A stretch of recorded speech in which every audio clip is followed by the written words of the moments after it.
Here we are. What is it? 2 weeks before Bill? 3 weeks. Three. Yeah. Aw. All right, whatever. 3 weeks before Bill. Yeah. Maybe we should just leave and come back. We should. Goodbye. Bye. So, all right, so it's 3 weeks to build.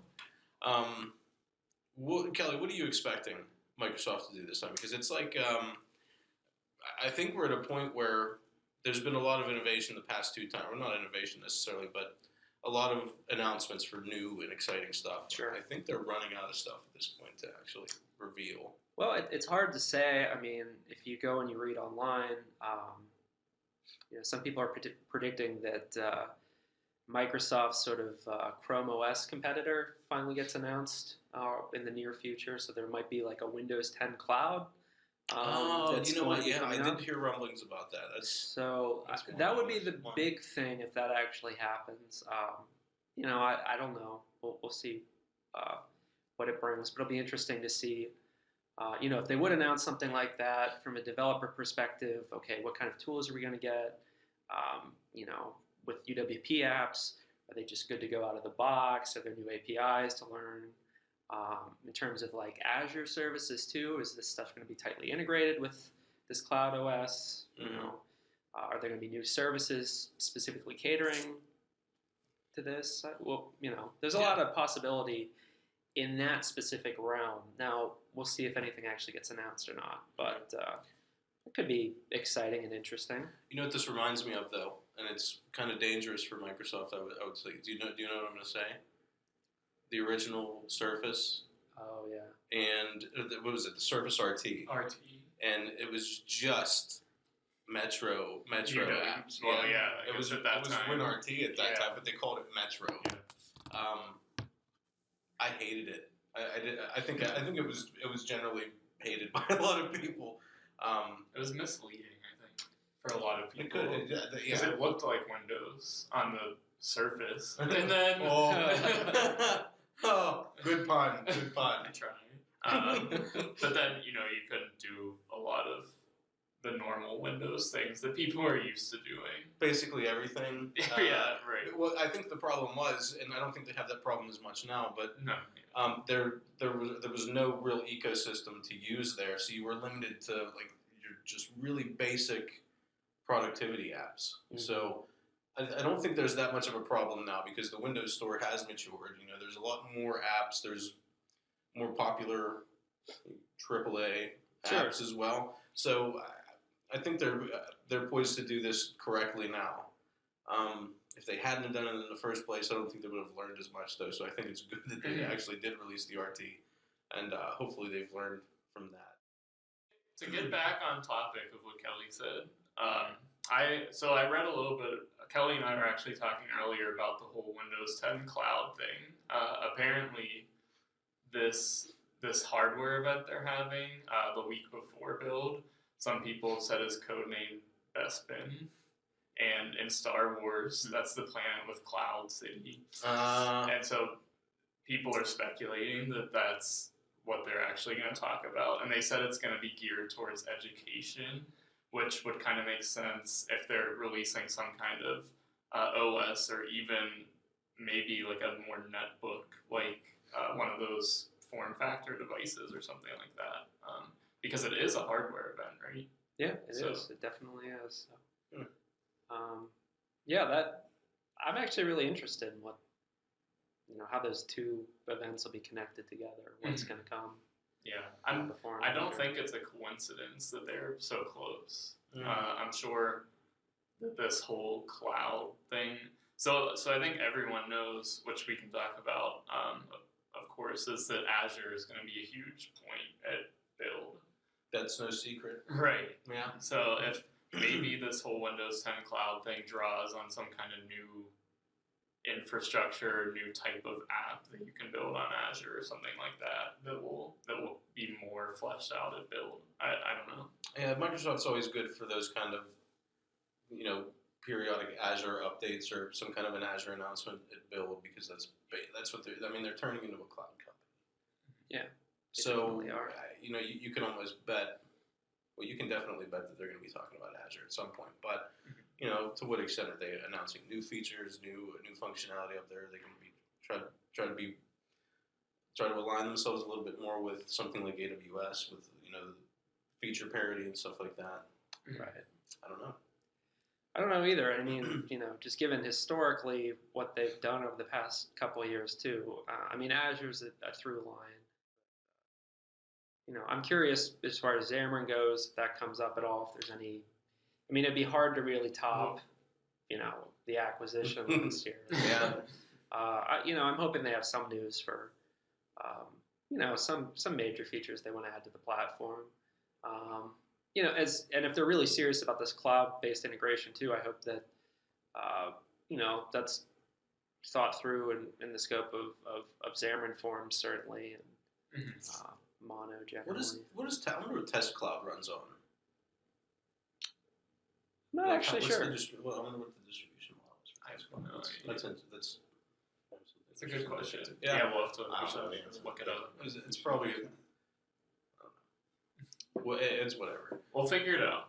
We'll figure it out. Next time. Next time we'll we're talk for about it. So yeah, I think that Azure's obviously going to be pretty big. They have to mention Xamarin. I think. Mhm. I think that's a given. Mm-hmm. What do you think's going on with AR and AI? Like, do you think they're going to focus on some HoloLens connectivity or integration? Because I see more and more, like, more people are picking it up than there were obviously last year. Yeah. It's gotten a little bit more mature. I'm still on the fence about it, but I'll be curious to see if they pop anything out for the HoloLens or any kind of other AI or not AI, VR, AR and VR. So Mm-hmm. Yeah, I'm also curious to see, what they have as well. Definitely excited about the HoloLens, but I haven't been keeping up on what has been going on with that project lately. Mhm. So I do know that it's available for developers to buy, and use if you want, but I haven't heard any breaking news about HoloLens. Well, I'm sure you guys will.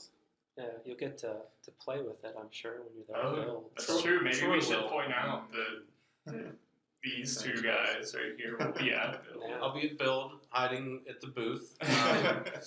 Yeah, so stop by and see us if you have any questions. We're going to have a contest. Find Justin. So. Where's Justin? Where's I'm not hard to miss. I might be wearing my big purple shirt. The pink You never know. But yeah, I was going to try to change it up a little bit and maybe get some quality feedback from people on what getting the temperature of Build in the industry in general, and then maybe bring some of that insight back here to 4Devs and talk about it a little bit. So we'll have a lot of content between Troy and myself. Troy's going to be out playing because he's got an attendee pass, so he's going to be. So Troy's going to be the one with He's the going to be. HoloLens. Yeah. We'll get him one. He's just going to walk around and build with it. Yeah. Just put the Pittsburgh office right there in front of you or something. Troy, we're going to send you with some purple spectacles so you can snap the whole thing. That would be just Snapchat from next Build. 4Devs meeting. You guys will be in the. Yeah. Yeah, there you go. That's a good idea. That's good, yeah. I think just concerning HoloLens, though, this is one thing that kind of occurred to me, which I think they'll probably talk about at Build, at least a little bit. But sometime within the next month or so, the Windows 10 Creators Update is supposed to be hitting wide availability. I think it's already available if you're on the Insider, the Windows Insider track, but they have that whole 3D kind of concept as a big part of it. So yeah, I remember when they announced the Creators Update, it kind of went hand in hand with HoloLens. They showed off a lot of the functionality, of the Creators Update, using HoloLens. So that's kind of cool. Mm-hmm. And then the 3D scanning and modeling, I thought that was pretty sweet. They were using the phone mm-hmm. to map the whatever the model was. It was like a sandcastle or something. Yeah. That was kind of cool. So yeah, if they touch on that, that'd be pretty exciting. Yeah, I'm guessing there will be a lot of new APIs for developers. Like there'll probably be a new Windows SDK and things like that. If you want to tap into that kind of stuff, I'm sure. And I don't know, the way I see it, for them as a company to continue selling Windows is it's kind of like if you integrate all of those features, it's one of those things where if you're a professional designer in any capacity, you can use it for things like interior design, even. It's something that, like, maybe might not occur to us so much. But and then if you're a consumer, I think what they might seem gimmicky now, but what they might ultimately try to sell is, if you want to buy something, because I think they talked about this at Connect a bit, or whenever they announced the creators update, that you can kind of visualize what you're buying in 3 dimensions before. So, I wouldn't be surprised if they had some kind of demo, or they talked about maybe the actual APIs that are used to build those things and display them on HoloLens. But Yeah. That's just my best guess. I have no idea. Yeah, the whole AR and VR thing it's got my attention. That's for sure. So I'm kind of excited to see if they touch on that a little bit. And another thing another topic last year that kind of took off was the whole bot thing. And it's funny because the things that I'm reading now are saying, bots. The interest in bots is now dwindling. So I'm curious to see if they can kind of rekindle that this year. I'd love to see more integration. Like, bot framework is great. Don't get me wrong, it's great. But I can see where it stops. You know what I mean? There's a clear border where it stops now. I want to see how they can propel it beyond that. Maybe this year with maybe some further integration with Azure, because they have the Azure bot service. It's really easy to create one. I think where you can take these things as a product or as a service, it's limited right now, and I think that's because people generally want to talk. There's a stigma about a bot. It's like, I know that I'm talking to a bot, and how do you get beyond that? I think is what people have to figure out, and then how Microsoft can make it easy for everybody to develop bots. I think that's going to be a key factor in the adoption of these things.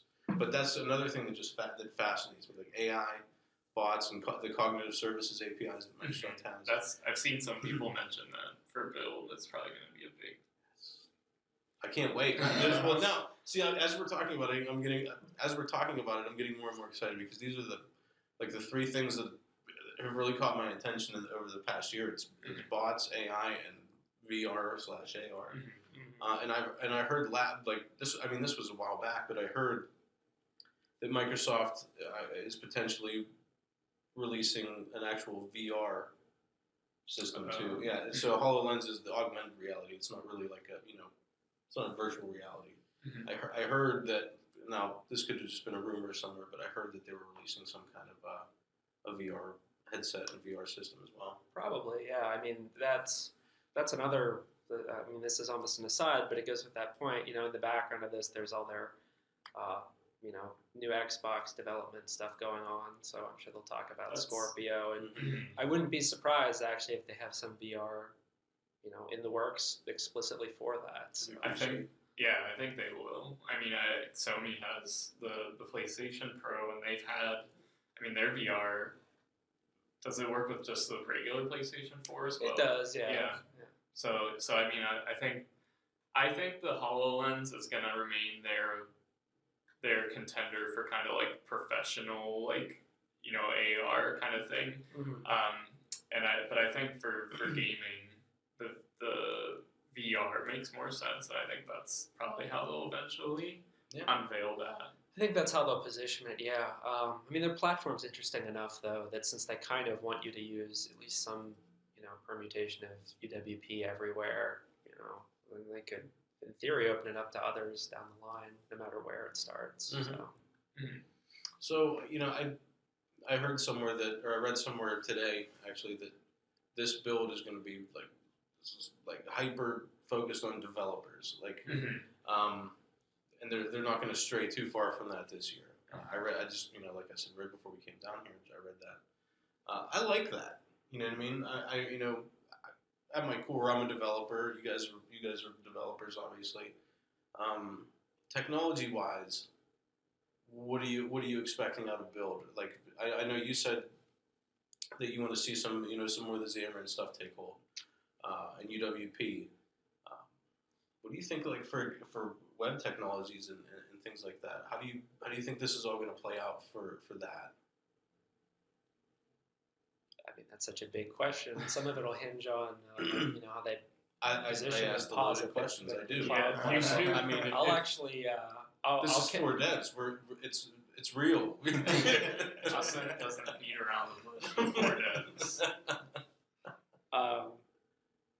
Yeah, I don't know. I mean, it's interesting. I'll actually kick it back over to the more web-centric guys. What do you think, Troy? I have actually interacted with some customers who've been using like some of the newer templates that are available. Like they're not available like out of the box. You have to download them as extensions in Visual Studio, but you can get like a similar structure to an ASP.NET application to use Angular 2. Really? For example, yeah. I know that's like a hot topic in another company, but Well, it is a listen, very I think it's popular gonna- framework, and Yeah. like regardless of your favorite company or whatever, but Well, Angular 2 is a pretty popular one, and Visual Studio integration is going to be really huge. For Nice. that, Yeah. especially for front end applications. Yeah, and I think Microsoft has a huge stake in Angular now. I mean, I don't think they can go back because of TypeScript, and so I think like that's. I mean, I don't know the complete history of TypeScript and how that exactly became. I know a guy who does. Yeah, me too. I think, but yeah, I think that you're right. The Visual Studio stuff is definitely interesting as far as them providing kind of a more modern web development opportunity through Visual Studio. I still think the biggest focus is going to be on Visual Studio Code as far as web development goes and IDEs. Visual Studio Code has done kind of tremendously for them, I think. I think Visual Studio it still is, I think, the most popular IDE, but I think a lot of people trusted Visual Studio, and then when they saw a more lightweight version of that come along that they could customize and kind of build themselves, it was just kind of friction-free transfer to that, and I think that's really taken off. I know, like personally, from using it, Visual Studio Code is fast, it's lightweight, customizable, has all the things that you'd want in a text editor, and if you want it to do more heavy-duty stuff, then it does that pretty easily. So I think they're going to talk a lot about Visual Studio Code, maybe what kinds of integrations will be coming in the future. Maybe they'll have new features to release at build, I don't know, but I think that'll be a big focus for them. And the one other thing that I've been reading a little bit about with developers and build is they'll probably be talking a lot about DevOps and some of the new stuff they offer, like Visual Studio Team Services, and automated CI and stuff like that. I think they'll talk a lot about that because it kind of hits on their previous, they always have been really focused on developers, through Visual Studio and desktop development, things like that. I think it's a way that they can bring that together with their cloud services and kind of show how they have the most powerful infrastructure and things like that to offer these kinds of services, and also they're very featureful for developers. I think they're going to try to sell themselves as a development platform, just because that's, like you said, they're becoming a cloud company, and so they need to get those people who are transitioning from desktop development now and have other options. They need to get them to stick with Microsoft, is what I think, and I think they'll focus on that. One thing I'd like to see them do. Now, this is just to kind of it kind of goes along the same lines, but with cloud is Azure. I'd like to see Microsoft lower the barrier of entry there, because right now it's very cost prohibitive to actually jump in and start using Azure for, let's say, even smaller teams that that want to get into it. It's cost prohibitive. Let's be honest. So I'd like to see them maybe put out like a free tier, just to get started with so many minutes. They do have trials, but they don't have something that you could potentially use monthly and then scale from. You know what I mean? It's all or nothing. So what I'd like to see from Mhm. Microsoft is that lower barrier of entry for smaller teams, and I think people would use it. I really do. I mean, Azure's great. They have tons and tons of services that they could potentially open up, even just a little bit, like so many gigabytes per month, or so much bandwidth per month, or, Right. or whatever have you. A lot of people, I would use it. Hands down, I would use it over something like AWS because I'm more familiar with the Microsoft paradigm and Microsoft products in general. That it's like second nature. It would become second nature. I mean, I think if they did that, there would be a really. I mean, don't get me wrong. Adoption is probably pretty high for Azure. Otherwise, they wouldn't be doing it. I think it could be even greater though. Just my 2 cents that I had to It see. would be nice to see them try to bring more people in by doing something like that. Yeah. Yeah.